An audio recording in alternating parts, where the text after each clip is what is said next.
저에게는 차가 4대나 있습니다. 차 많죠. 그래서 저희 집에 이 주차 중 공간이 부족해서 늘 어려움을 겪습니다. 그 중에서 제가 오랫동안 타던 미니밴이 있습니다. 이 시에나 1999년 21만 킬로를 약간 넘게 달린 건데요. 제 목표는 30만까지 달리는 것입니다. 최근에 이 미니밴이 약간의 문제가 있었습니다. 문을 닫아도 정확하게 잘 닫았는데 실내등에 경고등이 뜨는 거예요. 문이 열렸다는 경고등이 뜨고 자꾸 불이 들어오는 겁니다.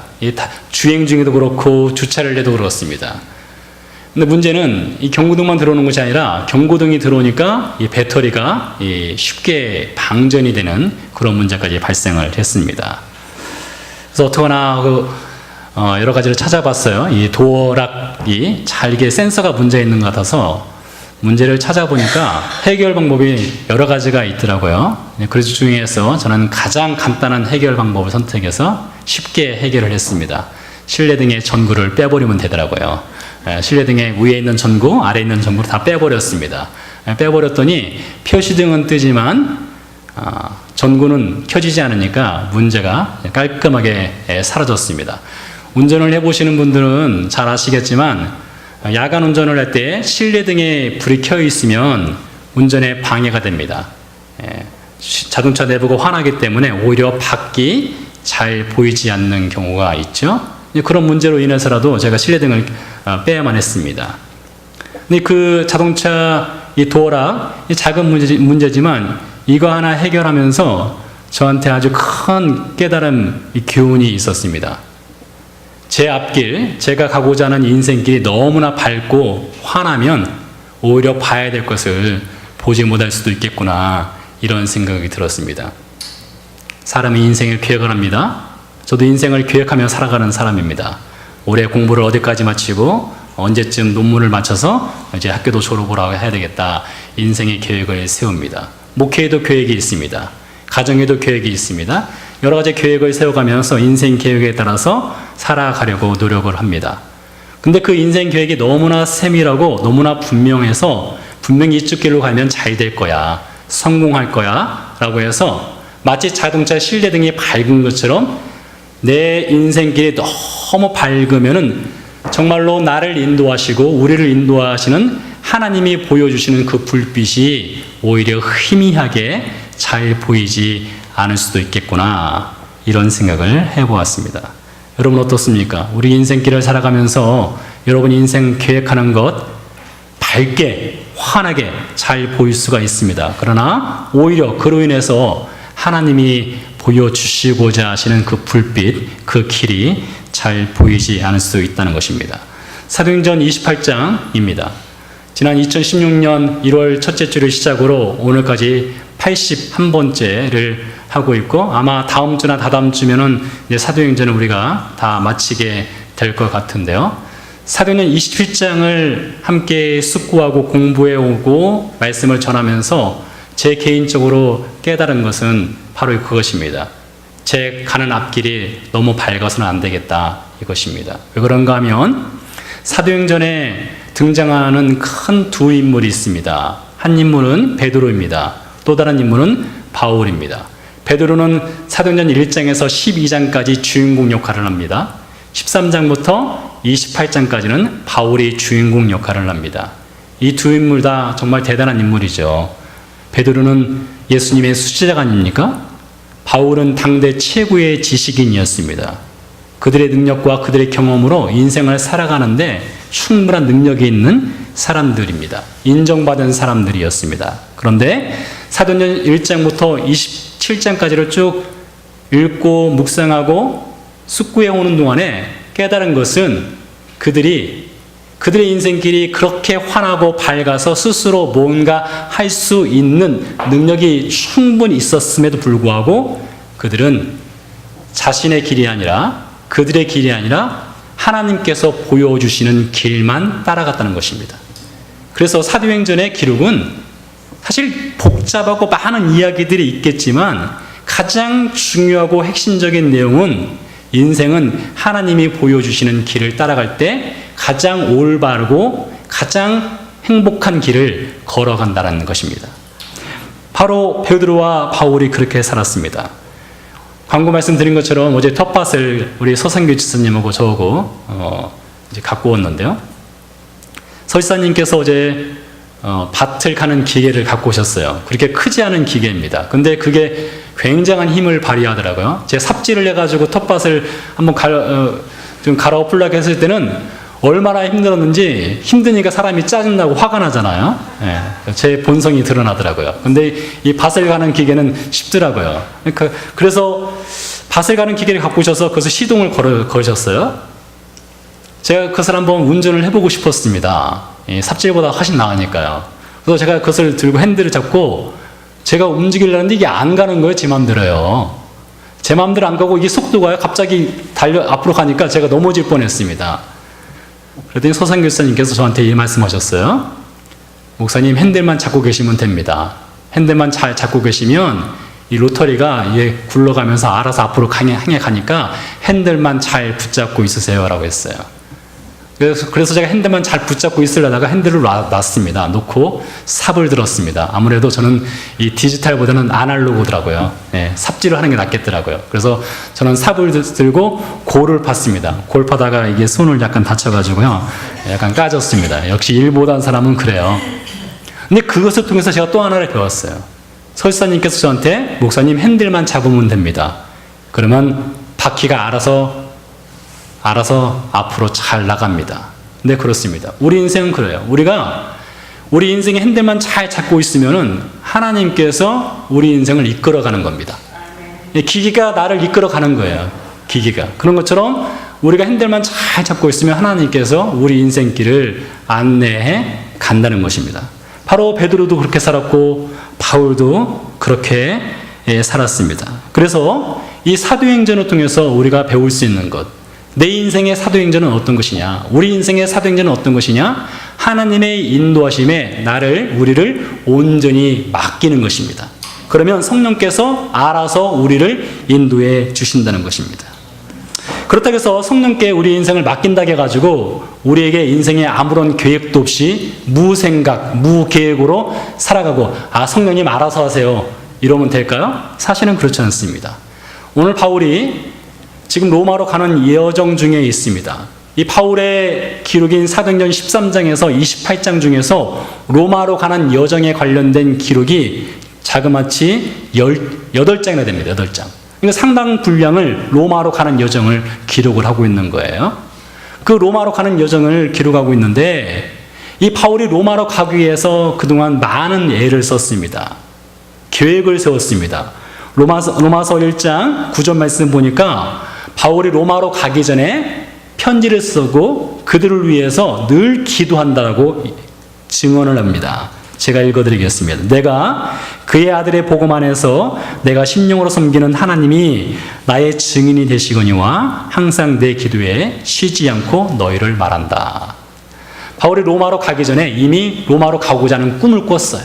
그리고 로마로 가기 위해서 늘 기도로 준비했습니다. 자, 성령께서 우리의 삶을 인도하십니다. 그렇지만 우리에게도 무엇이 있어야 돼요? 인생의 계획도 있어야 되고 인생의 꿈도 있어야 되고 인생의 비전도 있어야 됩니다. 그것을 누구에게 맡겨야 돼요? 성령님께 맡기는 겁니다. 바울이 그랬다는 것입니다. 그래서 바울이 로마로 가겠다는 강렬한 소망이 있었습니다. 강렬한 기도가 있었어요. 그 기도에 응답해서 하나님께서 그를 로마로 인도하셨습니다. 또 하나 예를 들어보겠습니다. 제가 이스라엘 선교를 하기 위해서 많은 꿈을 꿨습니다. 저도 1995년도부터 저는 이스라엘 선교를 가기 위해서 늘 기도를 했습니다. 1997년도에 이스라엘 가기 한참 전이죠. 제가 일전에도 말씀드린 것 같은데요. 김포공항 바로 아래쪽에 큰 밭이 있습니다. 아마 거기가 그 한강 주변에 있는 부분을 이렇게 간척을 해서 만든 밭 같아요. 잘 모르겠지만요. 근데 그곳에 비닐하우스 촌이 있었는데 제 친구 아버지 농장에서 제가 일을 했습니다. 근데 김포공항이니까 항상 비행기가 뜬다고 하지 않습니까? 예, 뜨고 내립니다. 그것을 보면서 제가 기도를 했습니다. 하나님, 저는 언제 저 비행기 탑니까? 하나님, 저 언제 저 비행기 타고 저는 이스라엘 갑니까? 하고 제가 마음에 소망을 두고 늘 기도를 해왔던 기억이 납니다. 그러다가 제가 신대원에 갔습니다. 신대원에 갔더니 같이 공부하는 친구들이 다들 이 선교의 꿈이 많았던 친구들이었어요. 그래서 이 친구들이 저한테 물었습니다. 너는 선교지가 어디냐? 언제 선교 나가냐? 이걸 물었습니다. 그럼 제 입에서 자동으로 뭐가 나올까요? 이스라엘이 나왔습니다. 이스라엘. 나는 이스라엘 갈 거야. 이랬습니다. 근데 사실 나중에 보니까 친구들이 그것을 안 믿었더라고요. 아마 제 능력이, 넌 이스라엘 가는 만 능력이 안 되니까 이렇게 안 믿었던 것 같아요. 그러다가 나중에 실제로 이스라엘에 가게 되어서 학교 친구들과 함께 모여서 같이 기도회를 하는데, 기도회를 마치고 한 여학생이 저한테 그랬어요. 아주 똑똑한 여학생입니다. 서울대 출신이었는데 저한테 그러는 거예요. 야, 춘서가, 난 너 정말로 이스라엘 간다고 할 때 난 그거 정말 안 믿었었어. 근데 너 정말로 가는구나. 이랬습니다. 그러면서 저한테 물었어요. 너 어떻게 소명을 받았냐? 물었어요. 하나님이 너를 어떻게 이스라엘로 부르셨냐? 라고 물었어요. 저는 사실 하나님이 저한테 이스라엘 가라고 이렇게 말씀하신 적은 한 번도 없었습니다. 저에게 무엇이 있었습니까? 하나님은 말씀하지 않았지만 저에게 소망함이 있었습니다. 소원함이 있었습니다. 그리고 열망을 갖고 꿈을 꿨습니다. 기도했습니다. 그랬더니 하나님께서 그 길을 열어주신 것입니다. 바울도 마찬가지입니다. 바울이 로마로 갈 때에 하나님께서 미리 그를 불러서 너는 로마로 가서 복음을 전해야 된다. 한 번도 말씀하지 않았습니다. 바울이 소망을 두었습니다. 소원을 두고 열정을 갖고 로마로 가기 위한 기도를 하고 준비를 했더니 하나님께서 길을 열어주셨다는 것입니다. 따라서 우리가 인생의 계획을 세우지 않는 것이 아니라 인생의 계획을 세우고 인생의 꿈을 꾸고 인생의 비전을 품되 그것을 하나님께 맡기고 하나님께 열정을 두고 기도하면 하나님께서 그 길로 인도해 주신다는 것입니다. 그 결과로 바울이 지금 로마로 가고 있는 거예요.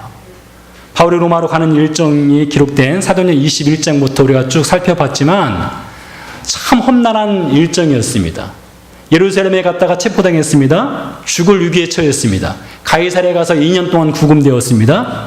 그리고 나서 로마로 가는 배를 탔는데 배가 파손되었습니다. 미항에서 배가 파손되어서 이리저리 휩쓸려 가다가 600마일이나 떨어진 멜리데라는 섬에 배가 도착을 했습니다. 그냥 도착한 것이 아니라 배가 완전히 깨어졌죠. 그래서 배에서 다 뛰어내려 헤엄을 쳐서 간 곳이 구주된 곳이 바로 멜리데 섬이었습니다. 자, 멜리데 섬에서 어떤 사건이 있었는지 오늘 말씀을 보게 될 텐데요. 2절 말씀에 이렇게 기록되어 있습니다. 비가 오고 날이 참해 원주민들이 우리에게 특별한 동정을 하여 불을 피워 우리를 다 영접하더라. 여러분 상상을 해보세요. 우리가 지금 알렉산드리아 배를 타고 가다가 파손당해서 다 죽을 위기에 처해 있습니다. 배는 깨어져 갑니다. 저 앞에 섬이 보입니다. 그래서 백부장이 다 뛰어내리려겠습니다.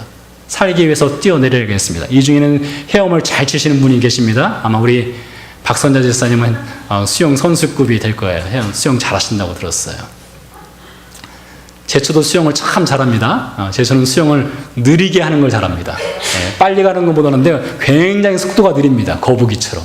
근데 물속에 꼬르륵 빠지지 않고 헤엄을 쳐서 가긴 가요. 아마 이 중에 헤엄을 못 치시는 분도 있을 겁니다. 헤엄을 못 치는 분들은 나무 조각이라든가 배 기구라든가 그걸 붙잡고 이제 섬에 도착을 했을 겁니다. 헤엄 치시는 분들은 멋지게 이제 섬에 도착을 했겠죠. 여러분 바람이 불고 비가 한참 내리고 있는 때였습니다. 겨울이 가까웠습니다. 얼마나 추웠겠습니까?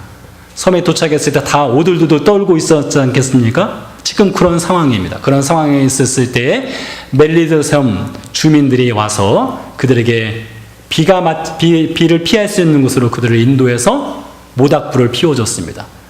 276명이니까 얼마나 많아요. 그래서 이 모닥불을 아마 군데군데 피워놨을 것이고 우리는 그 모닥불 앞에서 이제 몸을 녹이고 있었을 것입니다. 그런데 바울과 함께 있던 이 모닥불 주변에 사람들이 모여 있었고 바울이 모닥불에 장작을 넣기 위해서 장작더미를 꺼내 모닥불에 던지는 순간 그 장작더미 안에 뱀이 한 마리 있었습니다. 제가 제일 싫어하는 짐승 중에 짐승이 바로 뱀입니다. 얼마나 무서운지 몰라요. 뱀 다음에 무서운 것이 쥐입니다. 뱀하고 쥐는요, 상극입니다. 너무너무 무서워요. 지금도요. 근데 뱀이 이 뜨거우니까 어떻게 하겠습니까? 뜨거우면서 뱀이 튀어 올랐겠죠. 장작더미에서요. 튀어 올라서 하필이면 장작더미를 던지는 바울의 손등을 꽉 하고 물은 것입니다. 만약에 제가 그 자리에 있었다면 저는 뱀의 독에 의해서 죽는 것이 아니라 놀래서 자빠져서 죽지 않았을까 이런 생각이 듭니다. 뱀이 손등을 불었단 말이에요. 그랬더니 그 주변에 같이 있던 섬의 원주민들이 그것을 보고서 이 사람은 살인한 사람이 틀림없다. 바다에서는 어떻게 살아났지만 공의가 이 사람을 죽게 한다. 이 사람은 살인한 사람이다. 이렇게 말했습니다. 이제 죽어야 되는 겁니다. 바울은 죽어야 되는 거예요. 근데 아무리 시간이 흘러도 붙지도 않고 경련도 일으키지 않고 쓰러지지도 않고 죽지도 않는 겁니다. 그랬더니 섬 사람들이 말하기를 이 사람은 신이구나. He is God. 신이라고 불렀습니다. 왜 이 장면이 성경에 기록되었을까요? 바울이 뱀에 물렸고 죽지 않고 사람들이 신이라고 불리는 장면이 왜 성경에 기록되었을까요? 이유는 이렇습니다. 이 섬 주민들, 멜리데 섬에 살고 있는 사람들은 바울을 신이라고 부른 것 봐서는 그 사람들에게 아직 뭐가 없는 거예요? 복음이 없는 겁니다. 아직 예수 그리스도의 복음이 멜리데 섬에 전파되지 않았다는 것을 본문을 통해서 보여주는 것입니다. 아직 그들에게는 복음이 없어요. 많은 신들을 섬기지만 사시고 참되신 하나님이 그들 가운데 아직 없다는 것을 오늘 말씀을 통해서 보여주는 것입니다. 그런데 이 사람은 신이다 이렇게 말했을 때에 바울이 그것에 대해서 아무런 반응을 보이지 않습니다. 여러분 기억하실지 모르겠지만 사도행전 14장에 보면 루스드라 사건이 있습니다. 바울이 루스드라라는 곳에 갔어요. 도시에 가서 복음을 전하는데 복음을 듣는 사람 중에 태어나서 한 번도 걸어보지 못한 장애인이 그 자리에 있었습니다. 바울이 복음을 듣는 그 사람의 마음에 믿음이 있는 것을 보고 예수 그리스도의 이름으로 일어나 걸어라 했더니 이 사람이 벌떡 일어나 걸었어요. 그랬더니 루스드라 시민들이 난리가 났습니다. 뭐라고 했습니까? 하늘에서 제우스와 헤르메스 신이 이 사람의 형상을 입고 내려왔구나 라고 해서 마을 사람들이 다 모여서 바울을 신이라고 추앙하고 그 앞에 제사를 드리려겠습니다. 그랬더니 바울이 어쩜 당신들 나를 그렇게 잘 알아보냐? 내가 바로 신이다. 이렇게 하지 않았습니다. 어떻게 했습니까? 그가 입고 있던 옷을 찢으면서 여러분, 저는 여러분과 똑같은 사람입니다. 저는 신이 아닙니다. 라고 그가 분명하게 말했습니다. 그런데 오늘 본문에서는 이 사람들이 당신은 신입니다. 라고 말했는데 바울이 전혀 그것에 대해서 아닙니다. 저는 신이 아닙니다. 당신들과 저는 똑같은 사람입니다. 라고 한마디도 하지 않고 침묵을 일궈냈습니다. 이 설교를 준비하면서 이 부분이 굉장히 저한테는 고민이 되었습니다. 왜 그랬을까? 바울은 분명히 그동안 신실하게 하나님을 잘 따라왔던 사람이고 틀림없이 바울은 자신이 신이라는 것을 알고 있고 그렇게 늘 행동을 했는데 왜 오늘은 바울이 침묵을 지켰을까? 이것이 저한테는 큰 고민이 되었습니다. 그런데 때에 따라서는요, 사람들이 잘못 알고 있는 것, 잘못 생각하고 있는 것을 고쳐주기 위해서 1000마디의 말을 하는 것보다 한 번의 행동을 통해서 그들의 잘못된 생각을 고치는 것이 더 효과적일 수 있습니다. 자, 그 뒤에 보면은 바울이 그들의 잘못된 생각을 고쳐주는 장면이 나옵니다. 멜리데 섬에 보볼리오라고 하는 사람이 있었어요. 그 사람은 아마 멜리데 섬의 추장격에 속하는 사람 같아요. 땅도 많고 부자였습니다. 그가 바울 일행을 초대를 해서 3일 동안 극진하게 대접을 했습니다. 근데 멜리데 섬의 추장인 이 보볼리오의 아버지가 열병과 이질에 걸려 있었습니다. 그래서 바울이 어떻게 하는가 하면 바울이 들어가서 안수하고 뭘 했다고요? 기도했습니다. 안수하고 기도했더니 아버지가 치유를 받았습니다. 여러분 신이 기도하는 신을 봤습니까? 신은 기도를 듣는 존재입니다. 신은 기도를 받는 존재지 신이 기도는 하지 않습니다. 바울을 향해서 당신은 신입니다 라고 말했을 때 바울이 침묵을 시켰습니다. 그러나 바울이 자신이 신이 아니라는 것을 어떻게 증명했는가 하면 보볼리오의 아버지 앞에서 무릎을 꿇고 사시고 참되신 하나님 앞에서 그가 기도를 드려 올림으로써 나는 신이 아닙니다 라는 것을 보여주었다는 것입니다. 사람은 때때로 누군가로부터 칭찬을 들으면 우쭐해주기 쉽습니다. 저도 마찬가지예요. 여러분들이 칭찬을 하면 괜히 뭐 어깨가 들뜨고 좋아요. 기분 좋습니다. 남자들은 그런다고 하죠. 남자들은 돈보다도 칭찬으로 인해서 힘을 낸답니다. 이 상사가 부하 직원에게 너 정말 일 잘한다 하면은 24시간이 아니라 48시간도 날 새가면서 일한다는 거예요. 돈보다 칭찬 한마디 때문에요. 우쭐해질 수 있습니다. 기분 좋아집니다. 그렇게 될 수 있습니다. 제가 설교를 하고 내려갔는데 여러분이 목사님 오늘 설교 정말 은혜스러웠어요. 그러면 제가 어떻게 될까요? 입이 이렇게 될 수 있지 않겠습니까? 사람은 칭찬에 굉장히 약합니다. 바울도 그럴 수 있어요. 바울도 우쭐해질 수 있습니다. 당신이 신입니다 라고 할 때 그래 내가 신 같은 존재지 라고 잘못 생각을 먹을 수 있습니다. 그러나 바울은 늘 무엇을 바라봤는가 하면 하나님이 인도하시는 그 불빛만 바라본 사람이에요. 그렇기 때문에 그 순간 자신을 향해서 신이라고 부르는 사람들 앞에서 하나님 앞에 바짝 엎드렸습니다.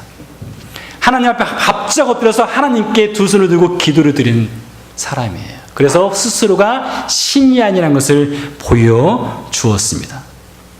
여러분, 멜리데 섬 이 주민들은 사실 바울이 없었다면 복음을 받아들일 수 있는 기회가 아마 전혀 없었을 것입니다. 왜 하나님께서 미양에서 600마일이나 떨어진 멜리데 섬으로 바울을 인도했을까요? 다른 것 없습니다. 그 섬에 있는 사람들 복음 듣게 하기 위해서입니다. 바울의 계획하고는 전혀 다른 계획이었습니다. 바울은 지금 로마로 급히 가야만 하는 상황이었습니다. 그러나 하나님께서는 바울의 인생의 항로를 완전히 틀었습니다. 완전히 틀어서 멜리데 섬에 도착하게 했어요. 그리고 그 섬 사람들에게 하나님의 살아계심을 증거하게 하였다는 것입니다. 때때로 여러분 인생의 신뢰등이 너무 밝을 때가 있습니다. 그러면 말씀드린 것처럼 하나님이 보이지 않습니다. 바울의 인생 신뢰등이 굉장히 밝을 때가 있었습니다. 바로 사도행전 9장에 나옵니다. 사도행전 9장 22장 26장에 보면 바울이 다메섹에 가서 예수님을 만나기 전까지 바울의 백그라운드가 기록이 되어 있습니다. 여러분 위대한 사람입니다. 대단한 사람이었습니다. 그만한 사람 없습니다. 충분히 자신의 능력으로 살아갈 수 있는 사람이었습니다. 그랬던 바울이 사도행전 9장, 21장, 26장에 보면 하나님이 보여주시는 그 강렬한 불빛 아래 그가 섰을 때 어떻게 됩니까? 그의 눈이 멀어버렸습니다. 그의 인생 신뢰등이 완전히 꺼져버린 거예요. 제가 제 차에 신뢰등 전구를 빼버린 것처럼 그의 인생 신뢰등이 완전히 꺼졌습니다. 완전히 꺼지고 나니까 무엇이 보입니까? 하나님이 인도하시는 불빛이 환하게 보여지게 되었다는 것입니다. 바울뿐이 아닙니다. 모든 그리스도인들은 스스로 알아서 걸어가는 눈이 멀어야만 합니다. 여러분 스스로 인생을 살아갈 수 있다는 그 눈이 완전히 멀어야 되는 거예요. 그렇지 않으면 하나님이 보여주시는 불빛이 절대로 보일 수가 없습니다. 그래서 여러분의 인생 신뢰등이 지금 어느 정도로 켜 있는지를 잘 확인하시기 바랍니다. 여러분의 인생 신뢰등이 너무나 밝아서 하나님의 불빛이 보이지 않는다면 그것을 빼셔야 됩니다. 오늘 멜리데 섬에서 바울이 3개월 동안 머물렀습니다. 그리고 그가 3개월 뒤에 떠나게 되는데 10절 말씀에 보니까 이렇게 기록이 되어 있습니다. 후한 예로 우리를 대접하고 떠날 때에 우리 쓸 것을 배에 실었더라. 멜리데 섬에서 바울이 직접적으로 어떻게 복음을 전했는지는 전혀 기록이 나와 있지 않습니다. 그러나 이 10절 말씀은 바울이 그 섬에서 복음을 전했고 그 섬 사람들이 복음을 받아들였다는 것을 간접적으로 보여주는 구절입니다. 왜 그런가 하면요, 바울이 선교를 하는 지역마다 두 가지 반응이 분명하게 있었습니다. 아주 극명하게 반응이 일어나는데 한 가지 반응은 바울이 복음을 전하면 복음을 받아들이는 반응이 있었고요. 다른 반응은 바울의 복음에 반대하는 반응이 있었습니다. 바울이 도시를 빠져나올 때는 그냥 빠져나오지 못했습니다. 복음을 반대하는 사람들이 시위를 하거나 폭력을 썼기 때문에 바울이 어쩔 수 없이 도망치는 경우가 많았습니다. 자, 그렇다면 멜리데 섬에서 바울이 복음을 전했을 때에 복음을 들었던 멜리데 섬 주민들이 복음에 강렬하게 반대를 했다면, 거부를 했다면 바울이 떠나는 날 그들이 후한 예로 그들을 대접하고 그들의 필요한 것을 배에 실을 리가 없었다는 것입니다. 멜리데 섬 사람들이 바울이 떠날 때에 그에게 필요한 것들을 실어 주었다는 것은 그들이 복음을 잘 받아들였다는 것을 간접적으로 증거하는 것이 되겠습니다. 여러분, 배의 선원들이 기억하는 멜리데 섬은 어떤 섬일까요? 죽을 뻔하다 살아난 섬에 불과합니다. 그 섬 사람들이 베풀었던 동정을 그들이 기억할 것입니다. 그러나 바울이 기억하는 멜리데 섬은 어떤 섬입니까? 하나님의 인도하시는 불빛에 맞춰서 갔더니 복음을 전할 수 있었던 섬이 바로 멜리데 섬이었습니다. 유라굴로 강풍에 의해서 배가 정처 없이 흘러가는 것 같았지만 배의 방향키는 하나님이 잡고 계셨다는 것을 증거하는 것입니다. 사랑하는 교회 여러분, 우리는 지금 인생 사도행전을 써내려가고 있습니다. 사도행전을 써내려가기 위해서는 펜이 필요합니다. 펜이 필요한데 우리가 펜을 잡고 있는 것이 아닙니다. 여러분과 저는 펜입니다. 그 펜을 잡고 있는 분은 하나님이십니다. 하나님께서 우리를 통해서 여러분과 저의 인생 사도행전을 한 글자 한 글자 새겨가고 써내려 가고 있습니다. 저는 그것을 틀림없이 믿습니다. 제 인생의 경험이 그렇고 여러분의 경험이 그것을 증거하고 있습니다. 제가 2011년 이스라엘을 떠나서 미국 버지니아에 왔습니다. 미국에는 52개 주가 있습니다. 52개 주 중에서 이 캔자스는 하나에 불과합니다. 제가 선택할 수 있는 신학교가 많이 있었습니다. 많은 신학교 중에 제가 하필 미드웨스턴 신학교를 왜 선택했는지 저도 잘 모르겠습니다. 제가 리서치를 많이 하는 사람입니다.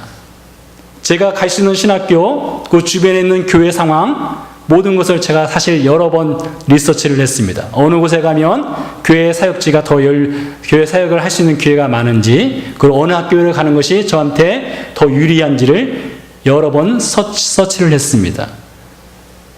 그때만 하더라도 여기 미드웨스턴, 이 미주리는 저의 눈에 들어오지 않았습니다. 학교도 눈에 들어오지 않았고 이 캔자스 역시 마찬가지로 제 눈에 들어오지 않았습니다. 제 리스트에는 없었습니다. 제 리스트에 없었던 이 캔자스 지역이 갑자기 떠올랐습니다. 제 스스로 떠오른 것이 아니라 같이 교회 생활을 하던 어떤 전도사님이 저한테 학교를 말했고 이 지역을 얘기했습니다. 근데 사람이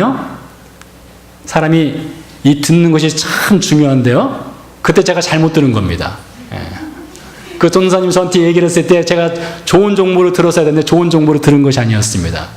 아마 그분이 저한테 좋은 정보를 줬다면 그분도 여기 왔을 거예요. 저한테 정보만 주고 그분은 떠나버렸습니다. 다른 곳으로요.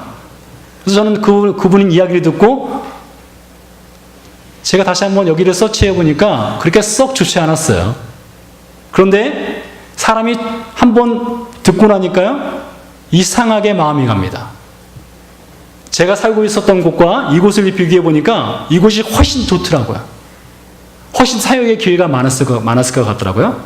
그래서 이곳에 오게 되었습니다. 와서 크게 실망했습니다. 떠났으면 좋겠다라고 생각했습니다. 그런데 지금 생각해 보니까 사실 지금이 아니라 여러 번 생각해 봐도 하나님의 틀림없는 인도하심이 있었다는 것입니다. 제가 계획했던 길이 아니라 제 인생의 밝은 손전등으로 제가 비췄던 길이 아니라 하나님께서 보여주시고자 하시는 그 불빛의 길은 전혀 다른 곳에 있었습니다. 그래서 지금 이 자리에 있는 것입니다. 바울도 마찬가지입니다. 그 멜리데 섬으로 가는 것은 바울의 계획이 없었습니다. 그러나 하나님의 계획에는 있었습니다. 여러분, 말씀의 결론을 맺으면서 여러분 인생의 계획 하나님께 맡기고 계시기 바랍니다. 펜배는 하나님이 지고 있는 것입니다. 여러분이 지고 있는 것이 아닙니다. 인생의 계획은 세우되 하나님께 맡기는 겁니다. 하나님께 맡기고 하나님께 기도하면 하나님께서 그 인생을 써내려가는 겁니다. 우리가 써내려가는 인생 실패할 수 있습니다. 하나님이 써내려가는 우리 인생 결코 실패하지 않습니다. 기도하시겠습니다.